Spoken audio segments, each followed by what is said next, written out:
How did Latin become Italian? What are the major sound changes? And how did those changes in phonology end up having an effect on the grammar? Well, let's talk about that today. I'm Luke, and this is Polymathy.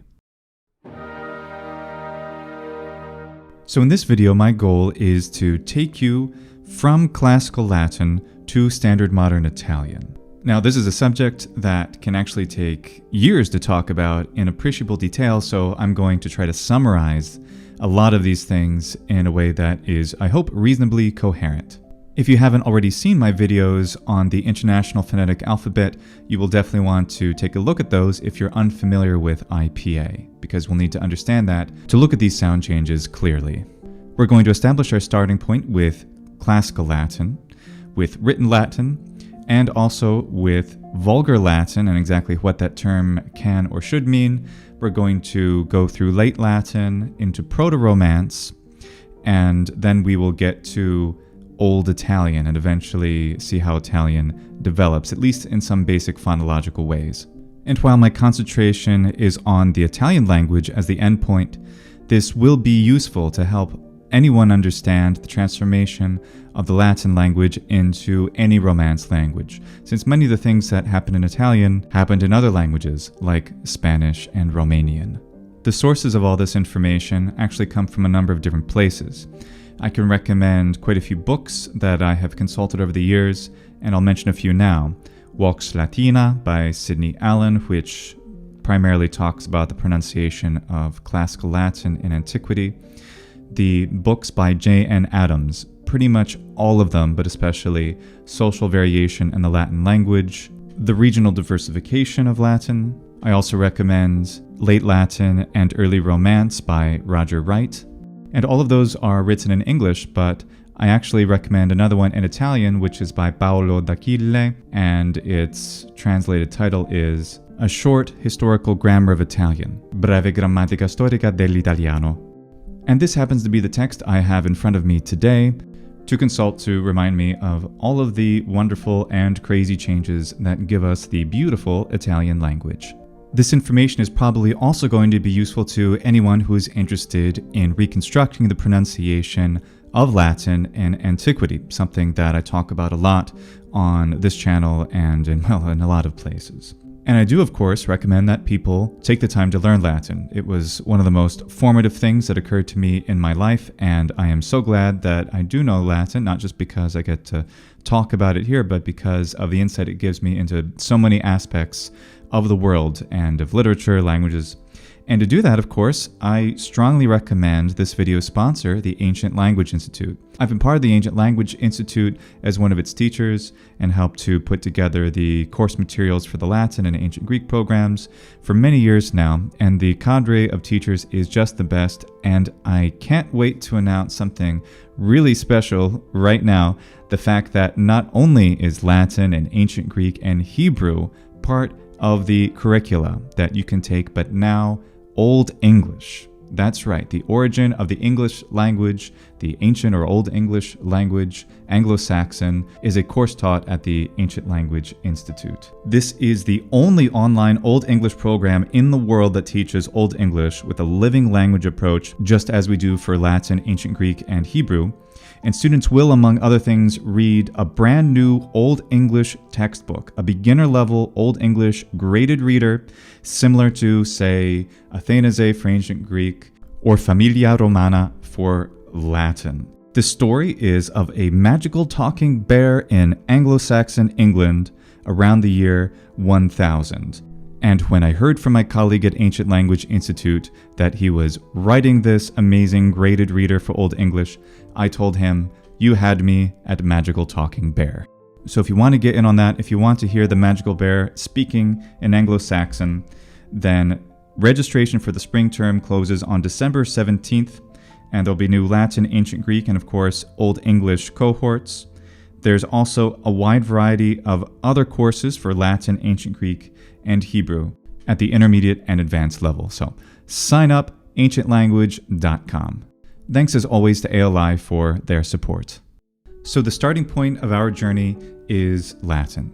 Now, I've answered the question, what is Latin? in a number of other videos through the years. So do check those out in order to get a more in-depth idea of this, but in short, the Latin language was the native language of the ancient Romans. The ancient Romans started, of course, in Rome, but they went on to conquer and colonize much of the Mediterranean basin and Western Europe, bringing their language with them. Now, we can understand a lot about the ancient Latin language, that is, the ancient language that preceded the Romance languages, by actually just studying the Romance languages. However, fortunately, we have an enormous amount of texts also preserved, both inscriptions on walls and things that have been passed down through writing. So we know an enormous amount about the Latin language. In fact, there are many thousands of people who speak Latin fluently. Today, I happen to be one of these people, and we enjoy it a lot because the Latin language is really, really cool and has some absolutely beautiful literature. When we start talking about the passage of Latin into the Romance languages, we have to confront this term which is called Vulgar Latin. Now, I have a rant video I made about this topic last year. The problem is that Vulgar Latin as a term is used and misused by a lot of people. Even, and in fact, especially in Italy, in academic circles, such that people don't really understand what was going on in antiquity. The mistaken image that we need to address right away is that there was some kind of secondary language called Vulgar Latin, which existed separately from standard classical Latin, either entirely separate from the written form or entirely separate from the spoken form, in the classical Latin period, and that is the 1st century BC through the 2nd century AD. That 3-century period, it is entirely clear that the spoken Latin, which is sometimes referred to as the Vulgar Latin, is the exact same language as the written Latin. In fact, a lot of the written Latin preserves many colloquialisms, especially in letters, such as Cicero's letters. And we also have a number of colloquialisms and even deliberately composed grammar mistakes because, of course, people, native speakers, have solecisms. A solecism is different from a barbarism because a barbarism is a mistake a barbarus, that is, a foreigner, makes, but a solecism is a mistake that a native speaker makes in one's own language. In general, I think it's quite appropriate for us to be reasonably tolerant of solecisms because they are how the native speakers actually communicate, and their grammatical mistakes, if they're mistakes that are very frequent, it's because their grammatical mistakes or even pronunciation mistakes are part of their internal grammar, their internal phonology. And we can regard these as idiolects, as personal or private versions of the language, if not outright dialects. I would argue that at least in the city of Rome, if not most of the Roman Empire, let's say 1st century AD Empire, the way that people speak and the way that people writing are virtually identical, with very few differences between them. Standard written languages tend to be more conservative in two ways. One, they tend to preserve older forms. They can also import things for literary reasons, but they tend to be more conservative in that they demonstrate the language as it was last year, last decade, last century, and they also tend to be more parsimonious. They don't demonstrate the full variety of language because, of course, the full variety of language is every single native speaker. We're talking about many millions of speakers at any one time in the ancient Roman late Republic and early Empire. That said, the differences between the standard written language and the contemporaneous spoken language, I would argue, are considerably less than the differences you could find between the spoken varieties of Italian and standard written Italian today. One of the reasons is that standard written Italian is fundamentally based on a literary, invented, artificial, but very beautiful language from 700 years ago, while the varieties of informal Latin that existed as the Romans went out and colonized, there simply weren't that many centuries for the language to develop, and this is also consistent with our findings, say, of the graffiti in Pompeii. That said, let's deal with something that's a little bit more nuanced. Where does Italian come from? Where do the Romance languages come from?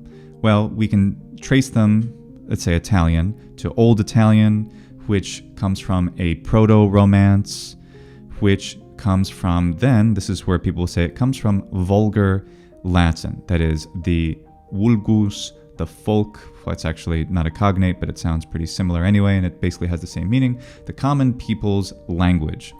Now let's give this term the benefit of the doubt and say that Vulgar Latin can express an incredibly dynamic and various thing, which is every bit of informal Latin from the 1st century BC, or older potentially, all the way through the late Latin period up to Proto-Romance in the Middle Ages. The statement that Italian comes from Vulgar Latin and not Classical Latin is still wrong. And the reason it's wrong is because it's incomplete. The fundamental basis of Romance is absolutely the spoken, the informal version of Latin that comes out of the late Western Roman Empire, but not exclusively. And that's because the other forms of Latin, which we can say are above it, such as classical, written, standard Latin, or even late Latin literature, these constantly have an influence on the spoken language. And this is evident and traceable to pronunciation of certain terms. And it's very simple to see just how big of an impact the standard written language, which was Latin, and all these other varieties of Latin, which we call Proto-Romance and so forth, that they were constantly being affected all the way up to the present day by the standard Latin language. A good example, which we'll see, is anytime there was a significant sound change, a universal sound change in certain words. For example, the Latin diphthong au becomes o regularly in Western Romance and in Italian in particular. Whenever there is au, there's a letter A, a letter U together in a diphthong. In Italian, it is a completely artificially added word from the written language. It's called a learned word.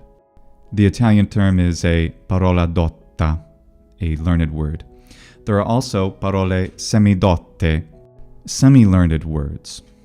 And even if we want to claim that the basis of Romance is Vulgar Latin, this still isn't right, because in Vulgar Latin and the common spoken Latin, say in what's called rustic Latin, the informal Latin spoken around Rome in the 1st century BC, certain sound changes had already occurred, such as the monophthongization of I into E and Oi into E and Au into O. Those already occurred in the quote-unquote Vulgar Latin of classical times. However, with very few exceptions, those words, those pronunciations, even those grammatical characteristics, did not end up in Italian or other Romance languages. And that's because the standard urban Latin had a very powerful effect on the way that Latin was spoken in all of Italy and what's called Romania, the Roman world where Latin was spoken. If Vulgar Latin really were the true antecedent of Romance, then we would necessarily have to have a very different result than we get. Just looking at the diphthongs I and au, which in the 1st century BC quote-unquote Vulgar Latin, or indeed rustic Latin as it's better understood, they had already monophthongized. They had merged with E and O. And that means that their result necessarily, if that were the real antecedent of Italian, is that they would have to be E and U. They'd have to be closed. And yet we have words like cielo in Italian, which comes from Latin caelum. And that's because the I diphthong of classical Latin, or better said, of the urban Roman Latin, of the standard Latin, was maintained for a few centuries through the classical Latin period before finally monophthongizing into an open E sound. Ditto for, say, the word aurum, Latin for gold. This becomes Italian oro, and that first O is open.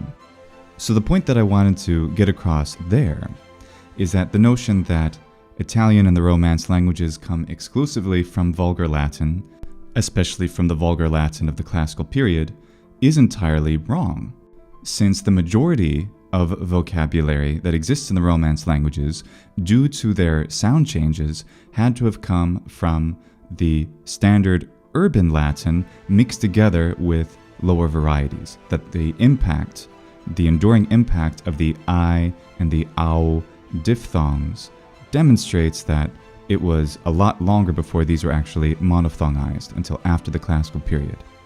However, not only did the urban classical or more upper class, shall we say, Latin have an impact on the way that people were speaking through the empire, but some of the lower class Latin, even the rustic Latin, got worked into classical Latin. And a very good example of that is the word for tail. Here it is in the accusative case, gauda. Now, a very frequent, shall we say, misspelling or alteration of it is into godan. That is, it was monophthongized naturally in the rustic Latin in some of the way that the lower classes, when they came from the rustic areas into the city, they were pronouncing this word as goda and not gauda. And that is the word which gives us modern Italian coda, because coda has a closed vowel sound and not an open one. Unlike, say, the Italian word cosa, which has an open o because it comes from the Latin word causa. Another example of where the more conservative pronunciation was lost fairly early, most likely during the classical Latin period for most speakers, is the oi diphthong. This regularly closes into e in words in Italian, like Latin poena goes to pena in some time in the classical period, and then is pena in modern Italian. There are also a few words where the I diphthong becomes a closed e in modern Italian. And one of them is the name of Caesar. In Latin, in the accusative case, Caesare, at some point, the common people must have been pronouncing this very frequently as Cesare, because the traditional Italian pronunciation of this is actually Cesare instead of Cesare.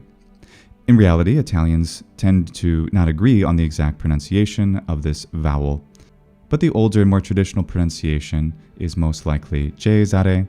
Pronouncing it Cesare with the open e sound is most likely a learned pronunciation.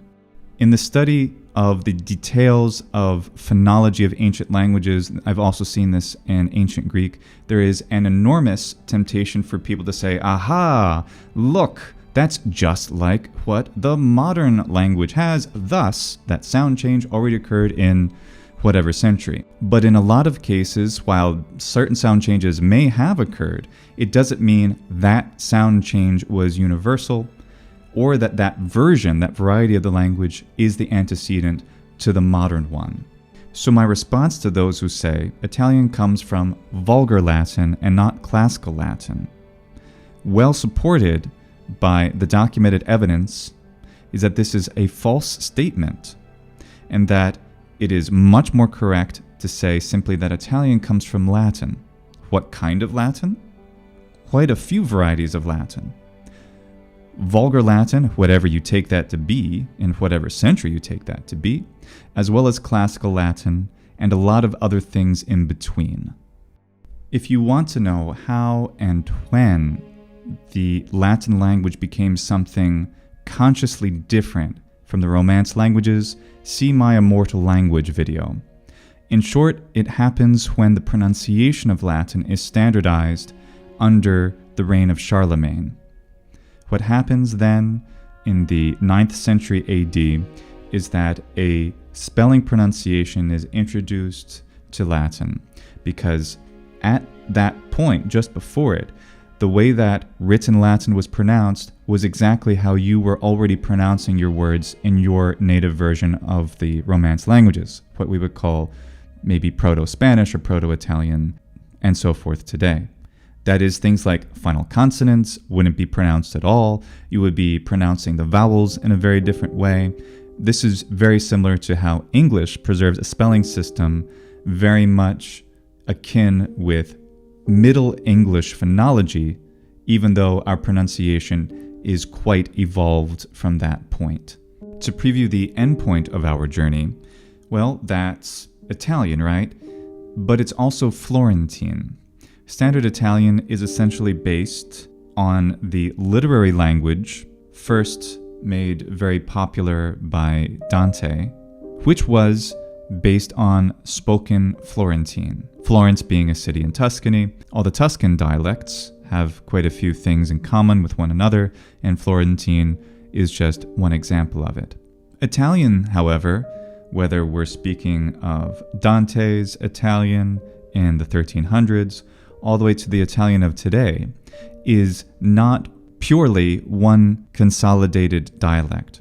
It does instead have a mix of quite a few things, both different dialects from Tuscany itself, as well as influences from other dialects or languages within Italy, such as Sicilian and even Provençal. So let's talk about the vowels. Latin has 5 basic vowel qualities, and each one of these vowel qualities or vowel sounds has a long and short version. I, e, a, o, u. Now, I very deliberately did not make a quality distinction between any of them, because if we're talking about archaic Latin, Old Latin, Classical Latin, it's evident that there was no appreciable quality difference between the long and the short versions.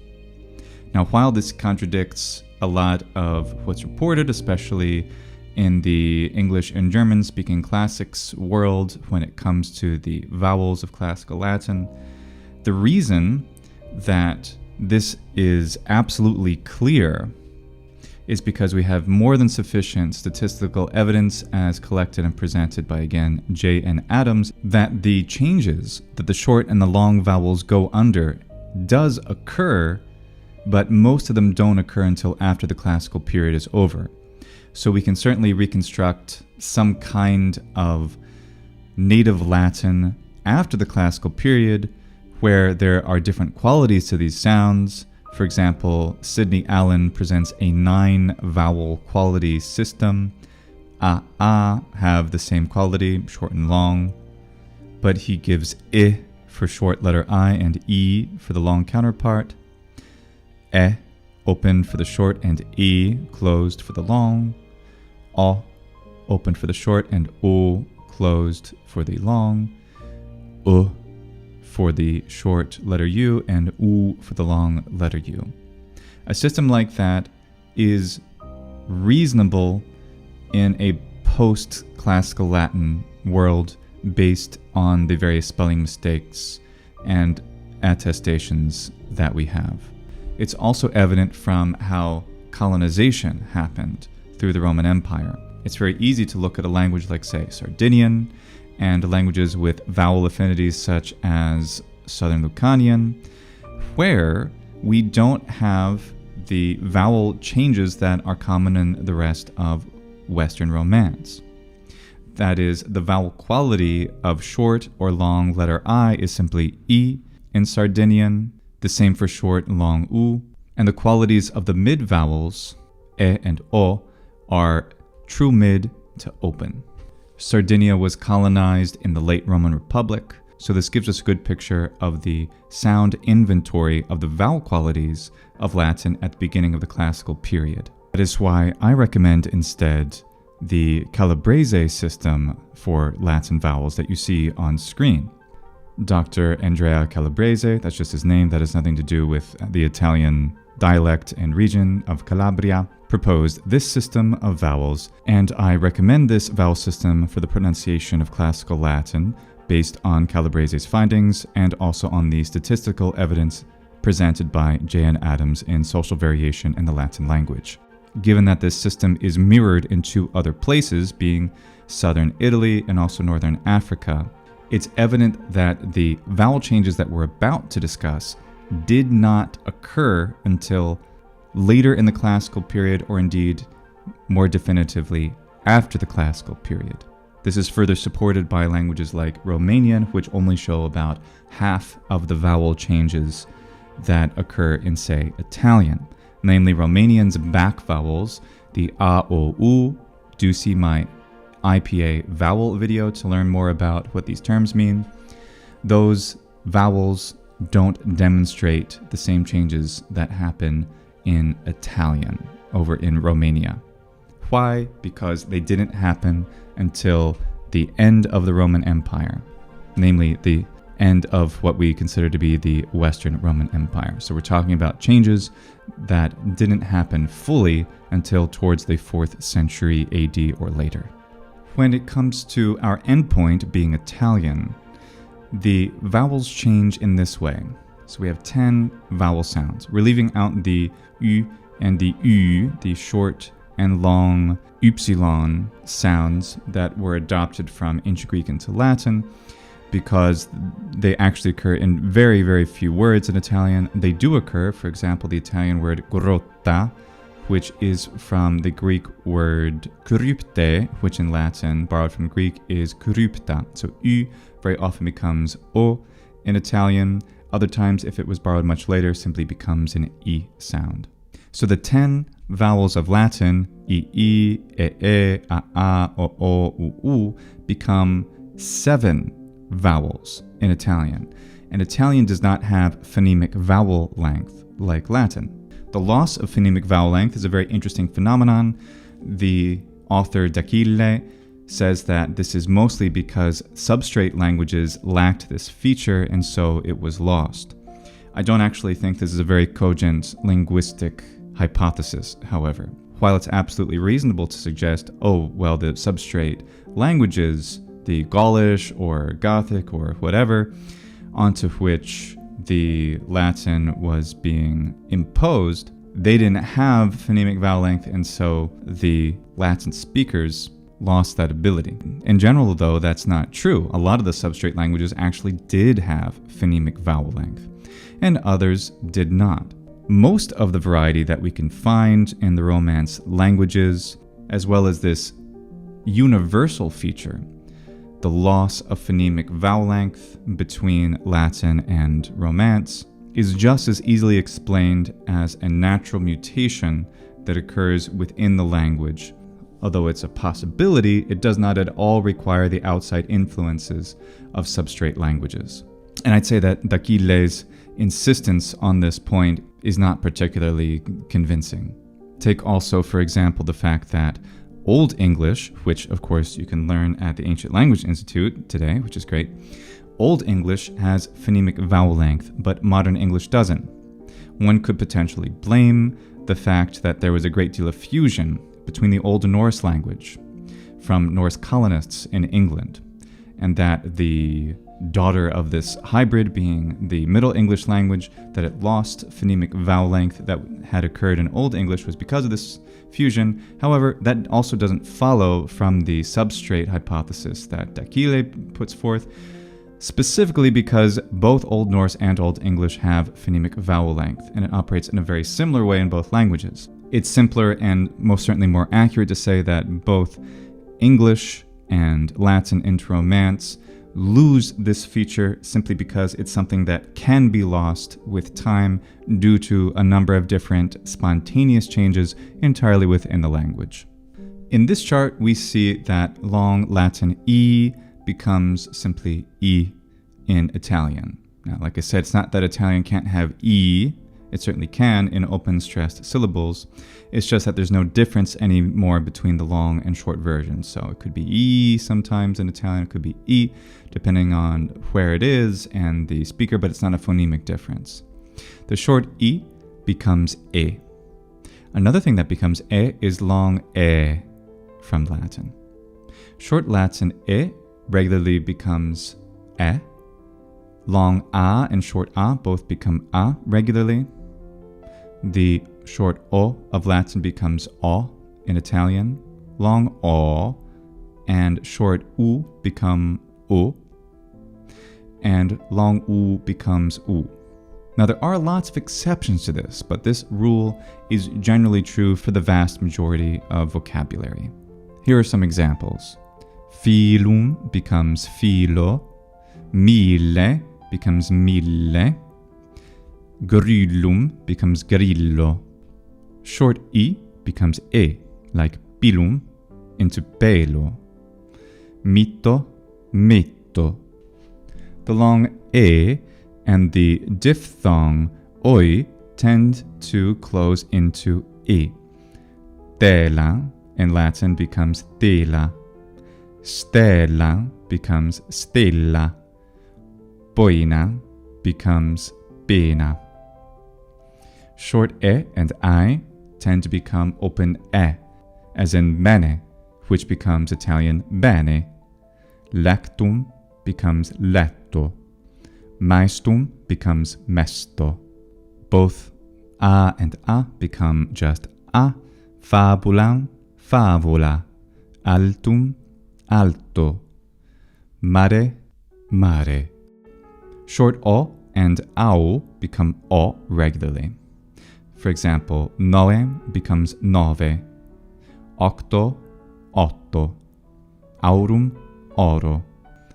Long O regularly closes to O. Sole becomes sole. Soricem, sorcio. U or U go to O. Cruce, croce. Columna, colonna. Bursa, bursa. And long U usually is retained in the U sound. Murum, muro. Fructum, frutto. Now, those were the primary vowel changes for vowels in stressed syllables in Italian. However, there is another set of just 5 vowel sounds for unstressed syllables, simply I, E, A, O, U. Now, standard Italian terminology and pedagogy regards these as all the closed ones, or rather the E and O specifically are closed, and the I and the A and U are the only qualities those ever take in Italian. But the pedagogy is normally that the E and U, those closed qualities, are what they are when they're unstressed. Now, my experience living in Italy has told me a somewhat different story. For those who speak standard Italian, whether in Tuscany or Lazio, for example, where the vowel system of standard Italian is essentially native, the unstressed version of letter E and letter O are rather a bit closer to true mid-vowels. True mid-vowels, such as can be heard in Spanish, usually just sound closed to the Italian ear, so that may be why this simplification occurs. But it also makes sense, since there is no contrast in unstressed syllables, we wouldn't expect the E and O to be noticeably closed in order to contrast with a noticeably more open set, which doesn't occur in those positions. But the Italian way of considering this is to say that unstressed letter E and letter O, A and O, are always closed. There are certainly speakers who make them absolutely truly closed and they're not true mid-vowels, but I'd say that isn't necessarily that common. Now, one of the most important and interesting things that happens from the transformation of Latin into Italian, as well as quite a few other Romance languages, though not all of them, is what Italians call ditongamento spontaneo. In English, we normally call this vowel breaking, where certain vowels get broken into something that usually are called diphthongs in Romance language pedagogy. That is, within those languages, they call them ditongo, they call them a diphthong, such as the sound of ye in piede from Latin pedem, or how Latin decem becomes dieci, hedi, ieri, levitum, lievito, laetum, lieto, bonum, bono, core, cuore, opus, uopo, socerum, suocero. So what's going on here is that certain vowels which have a monophthongal stage. So words like laetum have to become laetum before they come lieto. They go from that monophthong into a diphthong, we could call it, because it has two vowel sounds in it. The vowel breaks. Essentially, we get an initial glide, like buono from bonum and 10 from dece. Very interestingly, though, as consistent as this phenomenon is in Italian, this phenomenon also occurs in, say, Spanish. It can even be seen in French. It doesn't occur every time that you'd actually expect it. And a good example of this is the word bene, which looks and sounds pretty much identical to its Latin antecedent. Now, how could that be? The reason is that words like bene or era, erano, which are from Latin erat and erant, Italian noe from Latin noem, we would expect these to be biene, iera, ierano, nuove. So what's going on? Why is it pecora instead of piecora? Well, actually, forms like those have been attested in older forms of Italian. Volpara for opera, ierano for erano, even iera, piecora, biene, nuove. There are a few different explanations for why this isn't occurring in these words. One is that some of them, like bene, tend not to be stressed, and the vowel breaking only occurs in stressed vowels in open syllables in Italian. And if a word like era or bene can be said very quickly and aren't particularly stressed in the phrase of the speaker, then they wouldn't necessarily undergo that vowel breaking. Another explanation, and one that is probably just as important, if not more, is that Italian is a combination of more than one dialect. It's not pure Florentine from the 1300s, and different dialects of Tuscan, as well as other dialects of Italian, either never had the vowel breaking, or if they did have the vowel breaking, they ended up reverting the vowels after they were broken into their original forms.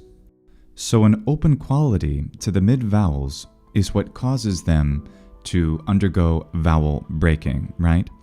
For example, miele comes from mel. Lieto comes from laetum. If that's the case, then how come a word like oro from Latin aurum isn't vuoro? How come it's causa and not quosa from causa? Pauco from paucum and not puoco? And the reason is that this actually allows us to date the timing of certain changes. As D'Achille notes, the ditongamento, the diphthongization of the o quality into wo was complete before the au diphthong became o in quality. Specifically, the au to o must have happened around the 8th century, while the o to wo was completed about a century prior. The later date of the changing of back vowels is further supported by Eastern Romance, specifically Romanian. In Romanian, the word for gold is aur, and in fact all the back vowels, including the au diphthong, au remains au, short o remains o, it doesn't undergo the diphthongization into wo, that doesn't happen, and the short u does not become o. The front vowels, however, in Romanian, short I becomes e, the a, e, the I diphthong becomes ye, and short e also becomes ye. So the front vowels in Romanian happen just like in Italian, whereas the back vowels don't. And what this tells us is, well, timing. It demonstrates beyond a shadow of a doubt that Vulgar Latin, whatever that means, let's say it just means the informal way Latin is spoken by most people, was very different in different centuries. And it's much more appropriate to simply talk about the actual Latin in all of its forms in a certain time period, rather than separating it by class. The vowel breaking phenomenon, or diphthongization, ditongamento, this also can occur in Italian in what's called rhizotonic position. And this comes from the Greek word rhisa, which means root, as in the root of the word, and tonos, that's the accent, the place that it's tense. The word tense and tonos are cognate through Proto-Indo-European. And an example of this is the infinitive of Italian to sit, sedere, which is essentially just like the Latin word sedere. But whereas the Latin ego form is sedeo, in Italian it's siedo. So here, the root is accented. This is a rhizotonic word, and it's siedo because it's a short e in an open syllable. Whereas in the infinitive sedere, or in other inflected forms like sedevamo, those are rhizoatonic. The root is not being stressed. Other examples include tenere, but tieni, tiene, and piede, but pedale. But this isn't consistent for every verb in Italian. For example, the Latin word sonat, meaning it sounds, gives us Italian suona. But the infinitive isn't sonare, as it is in Latin, but suonare. So what's going on? By analogy, the form that's rhizotonic, the one with vowel breaking, is put into the infinitive. This doesn't happen as much in other Romance languages like Spanish. For example, the infinitive mover, to move in Spanish, gives us muevo, mueves, mueve. Or soñar, to dream, gives us sueño. Also Spanish volar gives us vuelo. And Italian doesn't do that for that verb either. It has volare, and the conjugated forms are volo, actually with a closed O. So there are a number of different phenomena that get mixed together. I would say that words like sedere, siedi, tenere, tieni demonstrate the most natural form of this phenomenon in the core dialect which forms the basis of Italian. But all the exceptions are examples of either analogizing the vowel breaking to other rhizoatonic forms or resisting the vowel breaking with a more learned form, as well as the mixing of different dialects which didn't actually have vowel breaking. There are some places where the vowel changes that we discussed don't occur, and they don't occur very regularly. Specifically, e tends to go back into e in front of the lia and ñ sounds in Italian. For example, famiglia, not famiglia, ciglio, not ceglio. We see a similar phenomenon in vinco instead of venco, lingua instead of lengua, lungo, and fungo instead of longo or fongo. And T can occasionally raise the vowel. For example, the suffix mente or mento is always closed. Also, ponte, sonno, sogno. The letter V in Latin is pronounced w. At some point during its transformation phonetically, the sound of w initially became a bilabial fricative v, which eventually becomes the labiodental v sound of modern Italian. This also happened intervocalically. So initial and intervocalic w becomes v. There are, however, lots of instances where the intervocalic w was lost entirely. For example, Latin amavit goes to amaut and then to amo. Also, Latin civitas becomes città. These two examples of amo and città are excellent demonstrations of why the ecclesiastical pronunciation of Latin does not demonstrate the sound of Latin as a living language in any part of its history. If an ancient form of Latin with the ecclesiastical pronunciation existed, and if it were the majority pronunciation that then eventually becomes Italian, we would not get città. We would instead get cività. We would not get amo, instead we'd get amave. While I support the study of Latin in any pronunciation you like, it's important not to advocate the ecclesiastical pronunciation on the basis of some kind of naturalness, when instead, of course, it is an artificial spelling pronunciation from the 9th century AD. The Latin J, the Y sound, initially, it becomes J regularly. For example, Latin ja becomes Italian già. Peius becomes peggio. Maior becomes maggiore. Note that it's geminated in Italian, peggio, maggiore, with a double G sound. And the reason is that in many, if not most varieties of ancient Latin, going all the way back to classical Latin, the y sound intervocalically was geminated. This is demonstrated by grammarians and also Cicero himself, who would write maior and peius like this, with two letters I, in order to indicate this exact sound. This was not, however, universal in the pronunciation of Latin, because Spanish gives us mayor instead of what we would expect, major, if it in fact were a geminated sound in the version of Proto-Romance that gives us Spanish today. The consonant transformations from Latin to Italian are no less fascinating. The qu sound of Latin is actually retained in Italian in certain positions, and Italian is one of the few Romance languages to actually do that. In most of them, it just becomes a k sound. Italian retains qu in front of the a vowel sound, like quando, which essentially has the same pronunciation in Latin and Italian. Whereas in the other positions, it becomes just a k sound instead of a w. The labial element of the labiovelar is lost.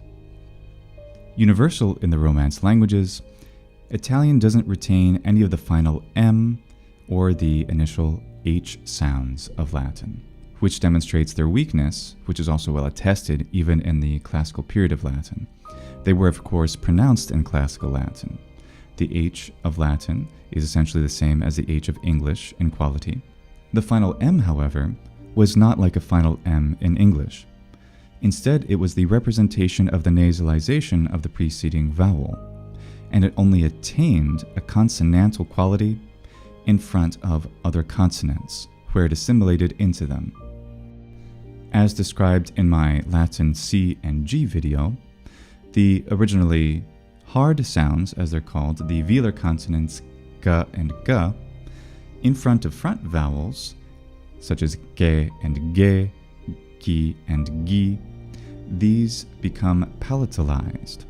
So they end up in Italian as che, chi, je, ji, and their passage from this k to ch, g to j sound is as palatal stops. So ke becomes ge, which eventually becomes che. Equally ge, ye, ye, je. This means that the y sound and the ge, gi sound merge together into j. Probably what happens is that the y sound goes from being a semivowel y into a fricative y. That is, the distance between the tongue and the palate becomes less, creating a y sound instead of a y sound. It's somewhat more intense, if you will. So that means we don't have a y anymore, but a y, and the ge to je transformation has a stage where it's also ye. This stage is preserved in one old-fashioned word from Tuscan, which is argento, which in modern Italian is argento, silver, from Latin argentum. If this preserved word represents the antecedent to argento, probably when it was written like this, it was pronounced not with a semivowel, but with a fricative, argento. The Latin B is retained as a b sound in initial position in Italian. For example, Latin bonum becomes Italian buono. Also, if it's next to a consonant, it's usually retained. Herba becomes erba. Ebrum, ebbro. Libra, libra. though not in all cases, because there's also the word lira, which is also from the Latin word libra. These kinds of allotropes demonstrate the flexible mixing of different dialects and varieties of language as it develops, just as we saw with pensare and pesare. Intervocalically, the Latin B regularly becomes Italian V through a bilabial fricative transformation. So habere becomes avere, and eventually Italian avere. The bilabial fricative sound is preserved in Spanish, haber. In other places, similarly to the V, it disappears completely. Parabolam becomes parola. Where intervocalic B exists in Italian words, it tends to have two origins. Either Germanic words borrowed into the Romance languages or to Italian after this change of the B to V was complete, like Italian roba or rubare, or learned words like nobile or libro. The voiceless stops, pa, ta, ka, initially tend to retain their value in Italian, whereas intervocalically, they tend to be voiced. For example, stratam into strada, patrem into padre, lacum into lago, ribam, which must have had something like ribam, and then eventually riva in modern Italian. This even happens for the sibilant, the s sound. Intervocalically, it tends to be voiced, paradisum into paradiso. Although initial k, ta, pa tend to retain their voiceless quality, they do get voiced, or rather, the k can get voiced in a few words. For example, gattum becomes gatto, and grypta becomes grotta. And despite the rarity of this phenomenon, apparently there is some awareness of it, such that a lot of people in Italy hypercorrect the Latin name Gaius into Gaius. This happened a lot in the Renaissance, and unfortunately that mistake has led to the hypercorrected name of Caio. For more on this, see my video about Gaius, not Caius. But while this phenomenon is well attested in Western Romance languages, it's much more consistent there in French, Spanish, Portuguese, whereas in Italian, we have all kinds of exceptions. For example, capo from caput, capra from capra, ruota from rotam, pietra from petra, fuoco from focum, and the voiceless casa from casa. The intervocalic S might be a point of contention for a number of Italians, and that's because the traditional pronunciation of the S intervocalically for the majority of words is voiced, but there are several words in traditional standard Italian pronunciation that are retained as voiceless, and those include così, caso, cosa, naso, mese, riso, sorriso, of course, as well, and peso. However, the vast majority of Italians will either voice all intervocalic S's or not voice them at all. Still, this is the traditional pronunciation that comes out of Tuscany. And the reason that the intervocalic S can have either S or Z, why the letter P can end up becoming a B or a V sometimes, but sometimes not, equally the T into a D, the C into a G, and sometimes not for those consonants as well, is because Tuscany lies essentially right on the border between the Northern Italian dialects and therefore the Western Romance languages and the Central Southern Italian dialects, which have much more affinity with Eastern Romance. And for that reason, the Italian language that we get, which comes out of a mix of different influences on Florentine, different dialects in Tuscany, and also dialects from Northern Italian and Central Italian, mean that Italian doesn't actually have consistency with this phenomenon, which I think is really cool. It shows how the language got mixed together like so many others do, from many influences. Italian retains from Latin geminated consonants, like bello from bellum, passo from passum, anno from annum, terra, exactly the same in both languages, and fiamma from flamma, metto from mitto, bocca from bucca. In the majority of cases, for other Romance languages, all of these double consonants were simplified into single consonants. Italian also has innovative geminated consonants, where two different consonants were assimilated together. For example, porre from ponere, donna from domnam, which came from domina, freddo from frigidum, fatto from factum.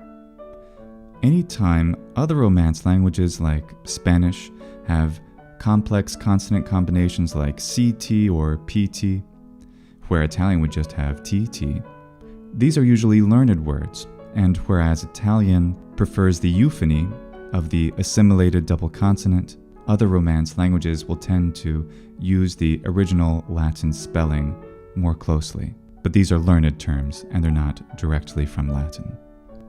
The letter N in front of S is regularly lost into Romance, such as sposa from sponsa, mese from mensing.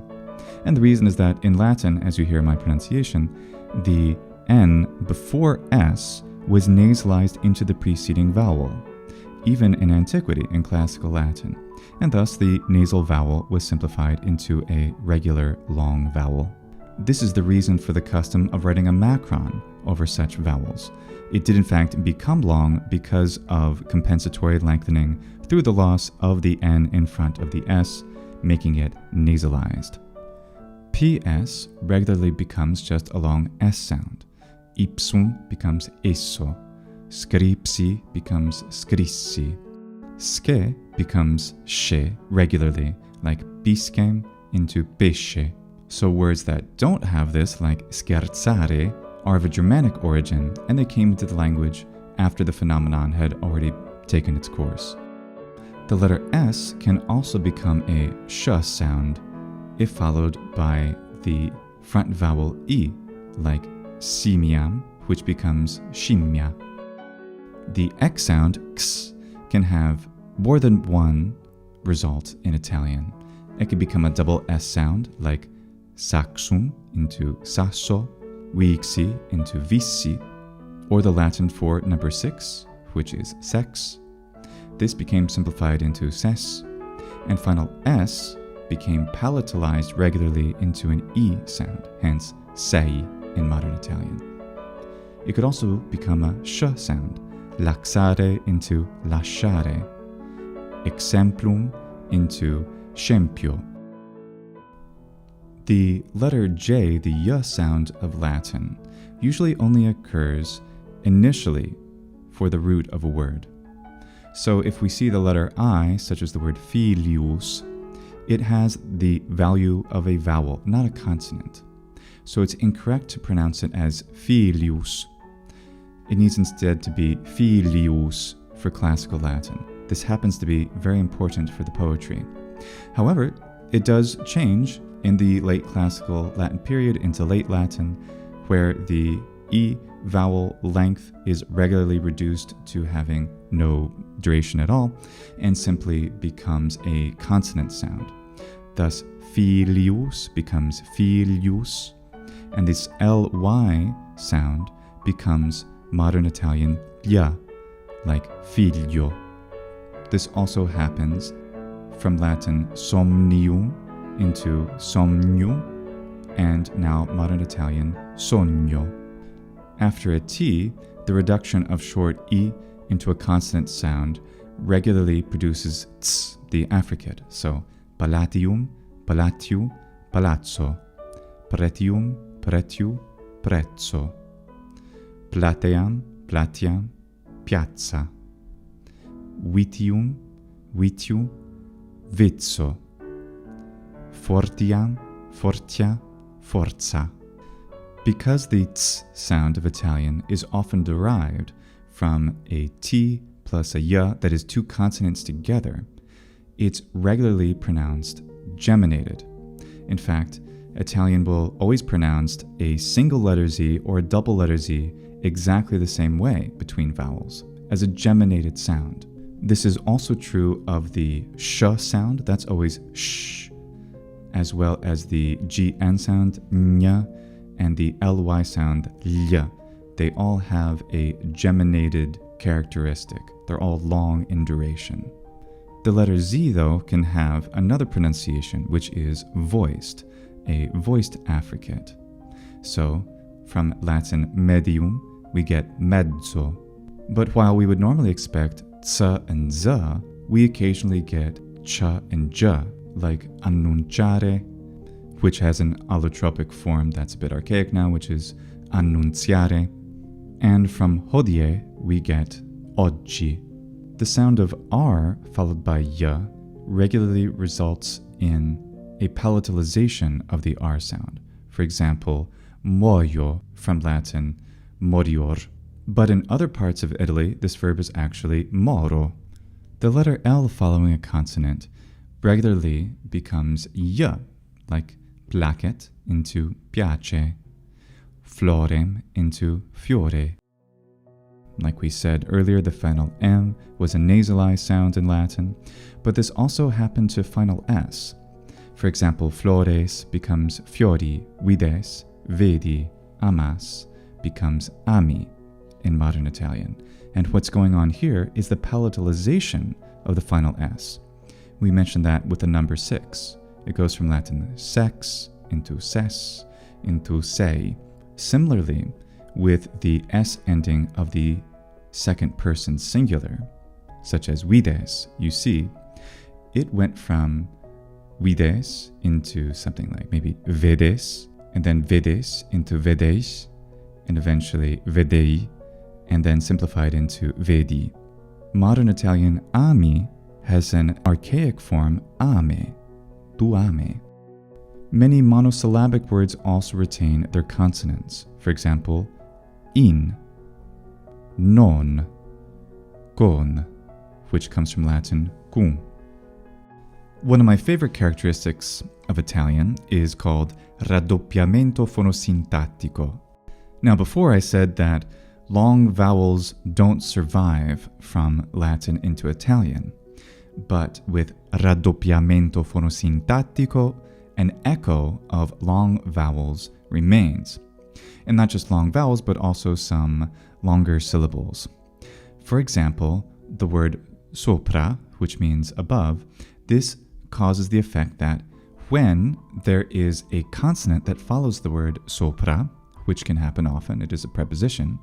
For example, above 20, which is sopravventi, the initial consonant is geminated. And why is this happening? Well, in Latin, the word is supra, and supra has a long a sound. And while the length is not preserved in the word sopra, an echo of it is preserved.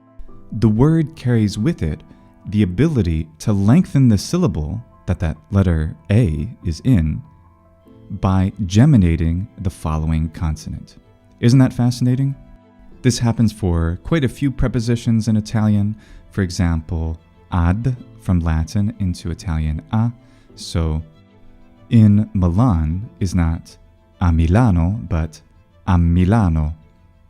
And not a Firenze, but a Firenze. E tu becomes e tu. E plus lei becomes e lei. Because this is not represented graphically most of the time, only the Italians whose native dialects have this phenomenon natively, specifically in the regions of Toscana and Lazio, those are the people who tend to do this quote-unquote correctly, or as close to the standard as is prescribed. Whereas people outside of this area don't necessarily observe raddoppiamento fonosintattico. There are certain compound words which have prepositions put on root words, and here the phenomenon is represented graphically, affresco, ebbene, soprattutto, davvero, ossia, caffè latte. Davide Gemello covers this topic on his channel Podcast Italiano quite well, so I recommend this video among many others. There's a lot more that we could talk about with respect to phonology, but now let's move on to morphology. The morphology's changes, however, are strongly influenced and profoundly guided by the phonology changes. And the most significant of those is the loss of phonemic vowel length. If the most significant defining phonological characteristic of Italian with respect to Latin is that, well, Italian doesn't have phonemic long vowels, the most significant morphological difference is that Italian doesn't have a case system. That is, the nouns and the adjectives and the pronouns don't change according to case. The cases in Latin being nominative, genitive, dative, accusative, ablative, and vocative. And these two phenomena are linked. The loss of phonemic vowel length, among other phonological changes, is the reason that the Proto-Romance language that becomes Italian and the other Romance languages, it cannot hang on to the case system because the endings all start to sound the same. With the loss of phonemic vowel length, along with the loss of final consonants, and the merger of certain vowels, most of the forms of the noun paradigm, for example, end up merging together. The consequence is that native speakers were no longer able to form sentences in the same way as Latin speakers did before using the classical pronunciation. This means the increased use of prepositions and also the more rigid word order that we take for granted as, say, speakers of English or Italian as a natural word order. Subject, verb, object, for example. Latin syntax was much more flexible because it had case endings that were very clear, and they were only clear because phonemic vowel length is what distinguished those endings. The 5 declensions of Latin in the nouns and the 3 declensions of adjectives in Latin are all collapsed into essentially 3 in Italian. That is, we have the equivalent of first declension nouns and second declension nouns, as well as third declension nouns, and also adjectives. Similar to Latin, third declension type nouns and adjectives can only show number and not gender in most situations. Just like le donne forti, gli uomini forti, the strong women, the strong men. The adjective forte can only show singular and plural. It can only show number. It can't show gender. And this is very similar to the third declension in Latin. In Italian, they're not called first and second and third declension, but they look very, very similar, and that's where they come from. So where do the forms of the noun come from in Italian? Well, generally, we say that in the Romance languages, they come from the accusative form in Latin. Hence, we see something like causa becoming cosa. It's probably more accurate to say, in a more nuanced way, that the entire case system just collapsed together. And while the genitive case may have survived for a bit in the singular, the accusative was used more and more in the place of the nominative. This also has linguistic merit because the accusative case, as an objective case, tends to have an emphatic quality and thus can get used, or in fact overused, from a prescriptive point of view. But that's the case for the singulars. The plurals in Italian are a bit more mysterious. At first glance, they look like they come from the plurals in Latin. Case from Latin, casai. Muri looks identical between Latin and Italian. And that hypothesis is still reasonably strong. Perhaps the plurals of Italian are mostly, if not entirely, from the nominative plurals in Latin. It is, however, possible, in the case of muri, Italian for walls, that it could have come from the accusative. Well, how would that happen? The accusative plural is muros. Well, we know that final S from Latin gets palatalized into an E sound. Actually, the effect that it has is first to palatalize the preceding vowel. This is a phenomenon that's actually active now in Brazilian Portuguese. So this is something that certainly can occur in different languages, even Romance languages. So muros becomes murois, and eventually muroi, and then that ui gets attracted into E. This also could have happened with, say, casas into casais, eventually casei, and then kase. Then we have a monophthongization of the new diphthong. So that is another possibility.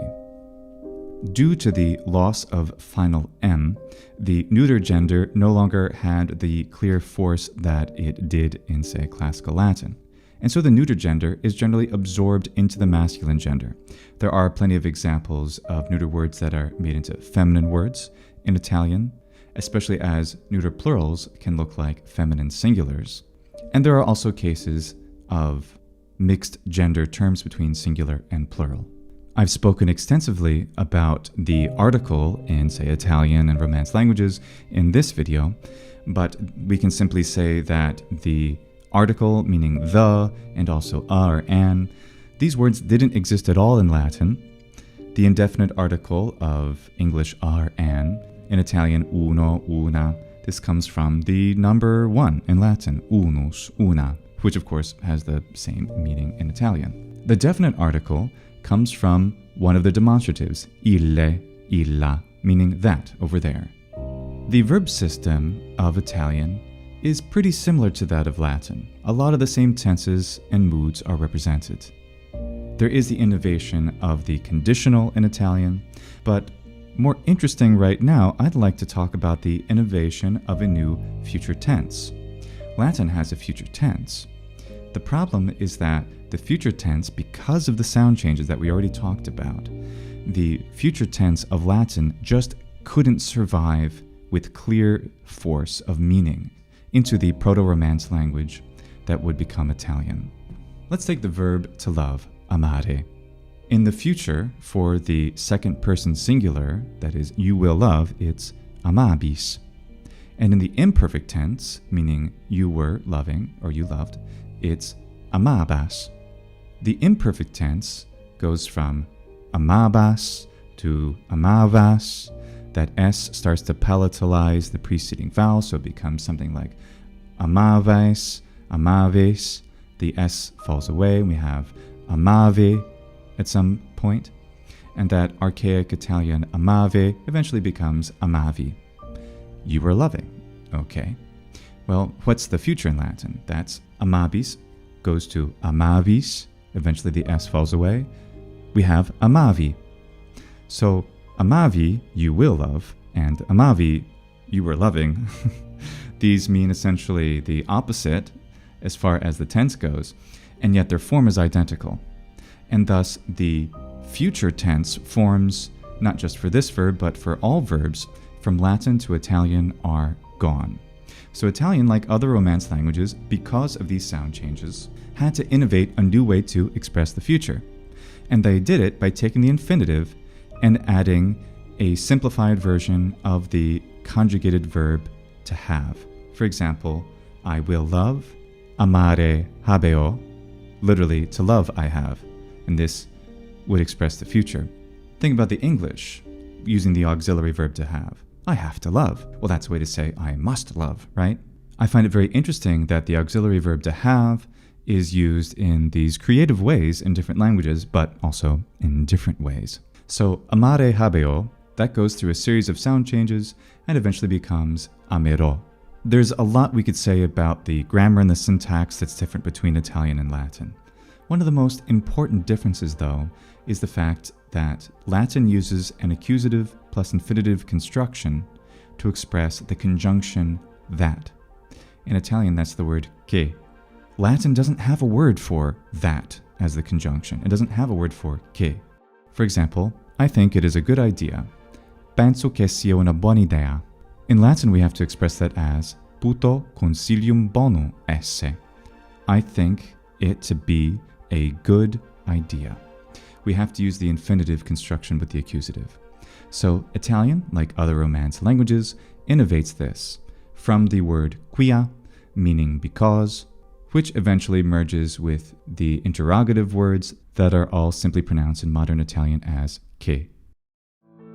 So that is a summary of some of the most significant changes, differences from Latin to Italian. It's a very long journey, and I had to skip over a lot of details that I'll save for future videos. Of those topics that I skipped over, what would you like me to cover next time? Thank you so much for watching and sharing. In proximum, alla prossima. Ciao, valete.